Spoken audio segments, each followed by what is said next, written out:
I thought I was done with shelf 4, but I rearranged books, and now there's more to shelf 4.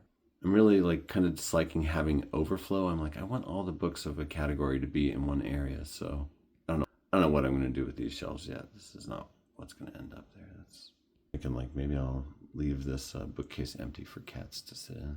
I have cats over here soon. Just waiting to get everything perfect in this place. So now all the large size literary fiction is in one case, except for single author work, which has its own half case, and except for the sci-fi and fantasy section and the paperback fiction section. But this is all the large size fiction. And yet, so with the new cases at this place, I figured out some secrets to like making your bookcases look good.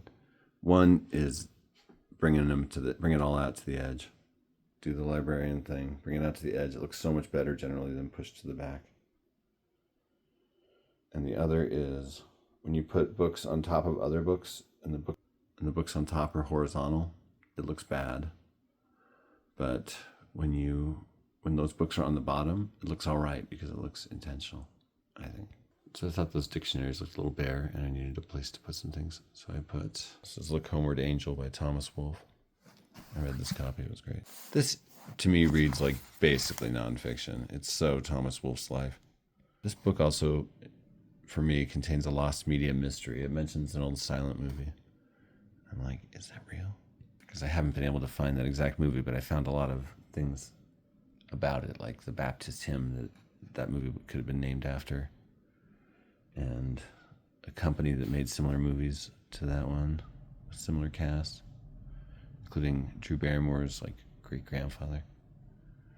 Anyway, when I read Editor of Genius by A. Scott Berg about Maxwell Perkins, Thomas Wolfe's editor, I really saw myself a lot in his description of Thomas Wolfe and just all his tens of thousands of pages of this effusive autobiographical work that just kept growing and growing. I'm like, that's been my last 15 years.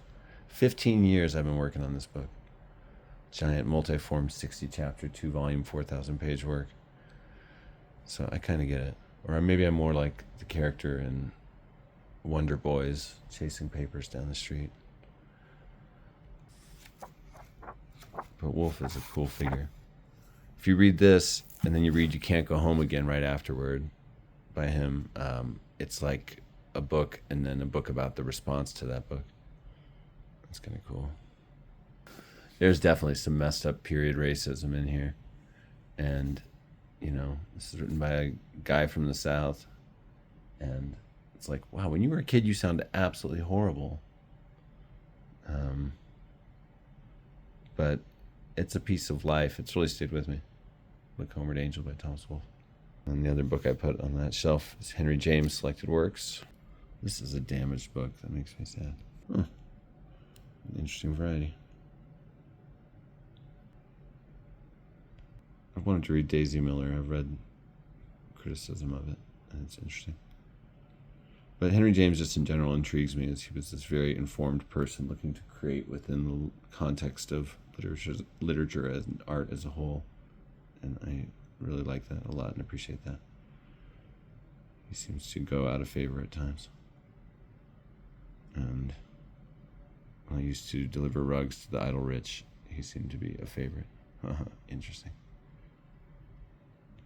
I remember one person telling me she had dropped out of school while writing her dissertation about Henry James, doing that rug delivery job.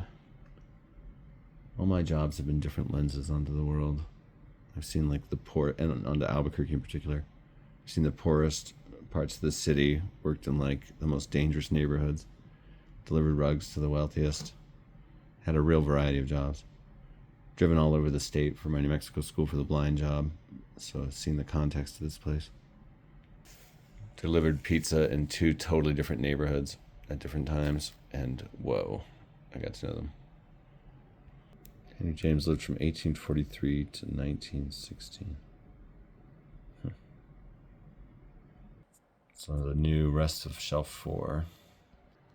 Speak of the Devil, Daisy Miller by Henry James. I believe it's a tragic little vignette. A woman exploited It's just like a beautiful slim book too. I like it. 1878 and 1879. Years of the Transcontinental Railroad. American on Holiday. Yeah, I need to read some more James. Wisława Szymborska. She's great. Czechoslovakian, awesome poet. Her poem Travel Elegy sparked so much writing for me. It does this thing where it uses two present tenses, a double present tense. The author at the time of writing, the poet, and the poet at the time of the memory, just mixes them, blurs them together. Describes not an actuality, but the memory as it exists in all its uncertainty. And the moment I read that poem, I was like, I'm going to steal that for an essay. And I did, and I wrote an essay about my older sister's 2001 suicide. And I used that, and it was kind of talking about memory as an afterlife. And I think it was like, that's like the most emotion I've ever put on the page or managed to put on the page. And that form really helped me to do it. And it was like, it lended itself well to like a meditation on memory and grief and living on and so on. But Wisława Szymborska is awesome. This is not the book of hers I have read. I read Sounds, Feelings, Thoughts, which is like a collection, career spanning. This I was given as a gift. Yeah, this was picked up for me in Paris. That's pretty nice. The Heart of the Country. I think the title drew me to this because I like the book, The Heart of the Country. I mean, I'm intrigued in it, and I've read excerpts. Satirical winner of the LA Times Book Award. Yeah, I try to get I want classics of all eras. There's not a decade I don't want to read work from. Was I filming when I said I'd try to get things from all eras? There's a chance I was not. There's not a decade I'm not interested in. That's what I said. This is from 1987. Classic. Look, here's the script for Hiroshima Mon Amour, text by Marguerite Duras. Look at this objet d'art. Love all these old French New Wave books. They're so good. For the film by Alain Resnais. I've never had a chance to see this movie. Maybe it's on YouTube and I can easily see it now, but back when I was really seeking this stuff out, I liked Duras. She got such a lean style after a while. She had this idea of what if a novel could be its own screenplay, and she made movies for some of her books, and they kind of worked together. I love her book and movie Destroy, she said. Super cool, full of eerie imagery. The movie has one of my favorite endings ever. It's very hard to find unless that's changed. This book's amazing. I need to find somebody to display this. I read an interview with a collage artist once who said her secret was use more black. I really do like how black frames and black spaces between things set things off. Another one of those books that writers rave about. Edmond Jabès, The Book of Questions. I know nothing about it, but it looks like appropriately mysterious and worn. Wesleyan. College publication of that old school, that Ivy League school. My friend Tim went there. Yeah, this book seems kind of like... you have good book design when you feel like this could be magic. I don't know much about this, but it looks like it mixes poetry, prose, and some creative formatting here and there. So that's right up my alley. Ergodic literature, maybe. I'm also not sure where this book came from. It looks old. 70s. Yeah, I get a strong, to use the slang of the current generation, this thing has crazy aura points. I just feel like, I gotta read this. I feel like this book will affect me in some way. I do not doubt that this book is amazing because I love 2666. And the only other person I know who's read both that and this said this is also amazing. So, Roberto Bolaño, in translation, of course. Spanish master. Ooh, a dazzling novel. Underground literary movements. A darkening entropic universe. Exuberant, raunchy, wildly inventive, ambitious. Sounds good. I should read that. This is probably my favorite Salinger. I love Franny and Zoe. I think it's better than Catcher in the Rye, and I like Catcher in the Rye. But I think Franny and Zoe is just so interesting and wild. It got me to read the book. It has an experimental but very simple form. Its form is a short story plus a novella, making a novel together. And that's cool. There's Franny and then there's Zoe. And it's not a boring story. A young woman falls into a catatonic state because she gets obsessed with this Russian prayer, Lord Jesus Christ, have mercy on me, that you're supposed to say over and over again until it aligns with your breathing and your heartbeat. And it draws from the old books, The Way of the Pilgrim, which I have. I don't think we've seen these in a video yet, but it draws from this. And they're really interesting. This religious zealot that was obsessed with that from back in the day and wrote these compelling books of his unusual life. But so yeah, this touches on that. It's a cool book, Franny and Zoe. I think about it. I'm like, I gotta reread that. I love when something is both experimental and simple, and it's just like, oh, that's really clever. It's real basic, but it's like clever, and it works. I think I literally bought this from UNM bookstore back in the day, back when I worked there. I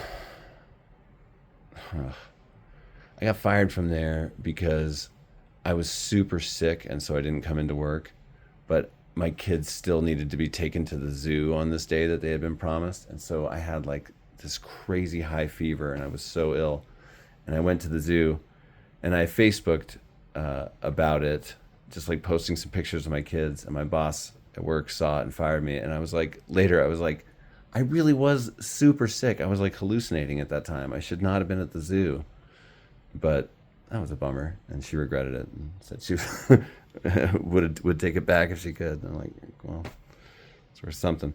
Anyway, I got this book from there, but I think I got it originally because it just made me laugh. The title, Here Comes Another Lesson. Great. Also, I've read some of these stories, and they're really clever and interesting. I don't want to speculate aloud because I'm not 100% sure it's in this book, but there's this one I remember really liking, and I do think it's in here. The storylines are unforgettable. A son is followed home from work by his dead father. God instructs a professor of atheism to disseminate updated commandments. The Minotaur is awakened to his own humanity by the computer game-playing new girl who has been brought to him for supper. A recently returned veteran longs for the utterly ordinary life he led as a husband and father before being sent to Iraq. An ornithologist forewarned by a cormorant of the exact minute of his death struggles to remain alert to beauty and joy. What? Interesting. A nice edition of For Whom the Bell Tolls, with an embossed signature on the front. That's cool. This is my dad's adopted mom's, Belva. I swear, the region's names back then. My dad's actual mom's name was Drusa. Hey, this might be like a first edition. Where did this come from? I think this was in my parents' collection. Growing up, my parents had so many bookcases, but most of them were like religious books. Beautiful quote of John Donne at the beginning, visually formatted. I do plan to read more Hemingway and get a little wiser about Hemingway. I have read some Hemingway. Sun Also Rises. I've read a few things over the years, but he is not a writer of my heart, I'll say that. He's just not one of the people that I like. I mean, I find myself quoting him all the time. I think he has some really good writing advice and thoughts on writing. I love his, if you don't know what to write one true sentence. I love his idea of the iceberg, that you have what's on the surface and you should have much more below. I don't know. In reading about Maxwell Perkins, his editor, and the lives of the other writers that wrote for Perkins, Hemingway really was like a vital force during that time, and he did a lot to like keep that miserable crew of depressives alive sometimes, getting them out to go on vacations, going to F. Scott Fitzgerald's place to rally him. Hemingway, you know, and the hunting thing, I mean, yawn, give me a break. Who are you trying to prove yourself to, man? Why are you so macho? But,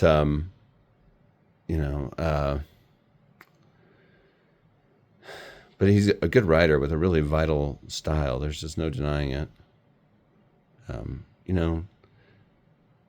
There's quality, and then there's just the subjectivity of what connects with you, Maybe in the future I'll connect more with Hemingway. The term writer's writer gets thrown around.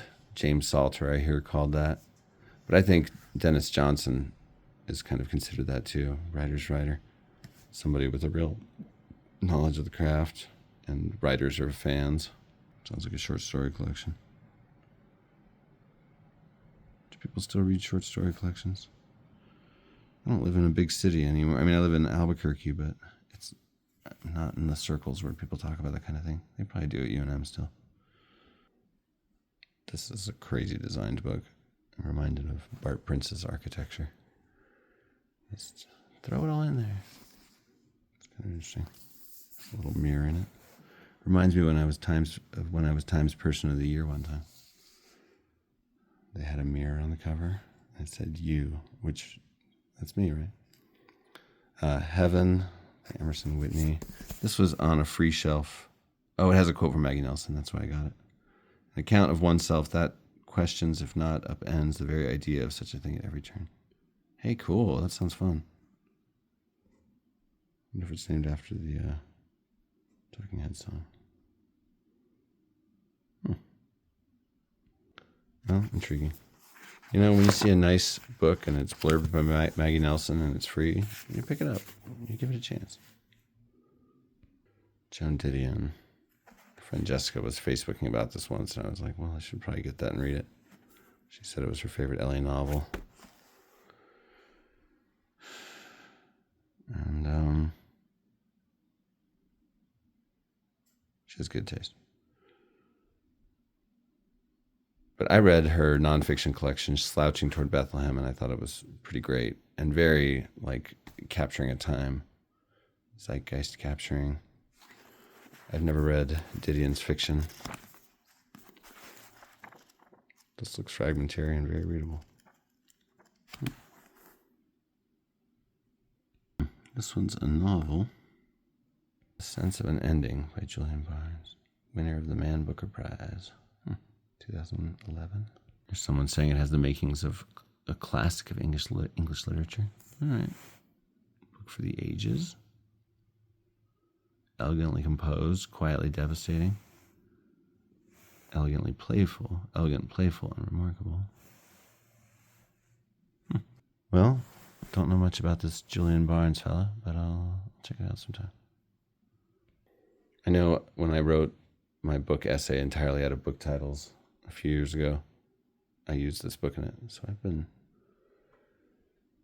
having this book in the house for a while. I think it came to me via Freebox. I think Julian Barnes is a Freebox presence. He turns up there sometimes. That's cool. Okay. It occurs to me I have not eaten recently and I should go eat.